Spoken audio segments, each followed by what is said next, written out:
যদি বার্ষিক 10% হারে কিছু টাকার 3 বছরের চক্রবৃদ্ধি সুদ ও সরল সুদের অন্তর 930 টাকা হয়, তবে ওই টাকার পরিমাণ কত? মনে করি আসল টাকা P = X, সুদের হার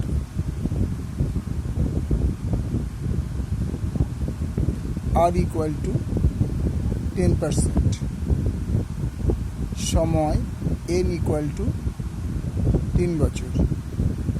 সুতরাং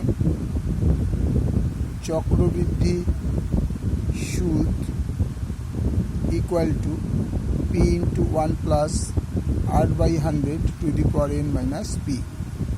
P = কত ধরেছিলাম? তাহলে X, 1 + R এর বদল লিখেছিলাম 10/100 to the power n এর জায়গায় 3 - 1। X × 100 কে 100, 10 যোগ করলে 110 × 110 × 110/100 -1 টাকা। তাহলে এই তিনটে যদি আমরা গুণ করি, বা গুণটা করে দেখাই, 1 1 1 1 121, 121কে 11 দিয়ে গুণ করলে 1 2 1 1 2 1, তাহলে 1331।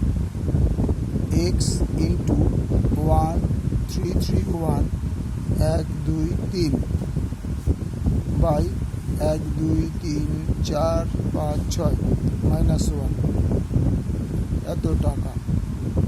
X × 1331 000 মাইনাস, এটা হলো এক ধরে এলসিএম, তো তোমার 3 4 6টা, তাহলে এটা দিয়ে ভাগ করলে 1 হয়, 1 দিয়ে গুণে এটা আছে, 1 দিয়ে ভাগ করলে এটাই হয়, 1 এর পরে 6টা শূন্য, তার মানে 10 লাখ। 1 2 3 4 5 6 কত টাকা? বিয়োগ করলে দাঁড়াবে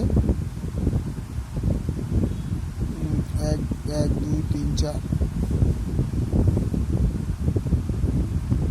তাহলে X × 331 1 2 3 বাই 1 এর পরে 6টা শূন্য, 4 5 6, 1 2 2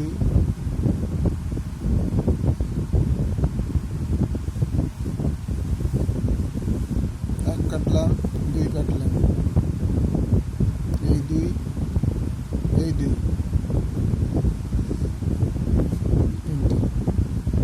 এত টাকা = 331X বাই 1000 টাকা। এবার আসলে সাধারণ সুদ, সরল সুদ। সরল সুদ I = PRT/100।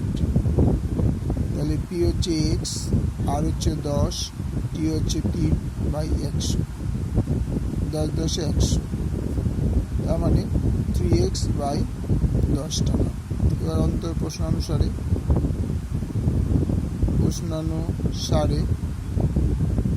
অন্তর হচ্ছে 331X বাই 1000 মাইনাস 3x/1 = 3/10 = 930, বা এলসিএম হয়ে গেল 1000কে দিয়ে 1000 ভাগ করলে 1, 1কে দিয়ে গুণ করলে 331X মাইনাস 1000কে 10 দিয়ে ভাগ করলে 100, 100কে 3 দিয়ে গুণ করলে 300X = 930। তাহলে এটা যদি বিয়োগ করি, তাহলে 31X বাই 1000 = 930। এবার যদি আমি ক্রস গুণ করি, और 31X = 930 × 1000 और X = 930 × 1000/31। 3 দিয়ে কাটাকুটি যায়, তাহলে 30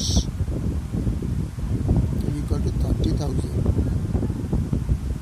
তাহলে আসল সূত্র হবে আসল টাকার পরিমাণ, আসল টাকার পরিমাণ ইকুয়াল টু 3000 টাকা। ওকে, থ্যাংক ইউ।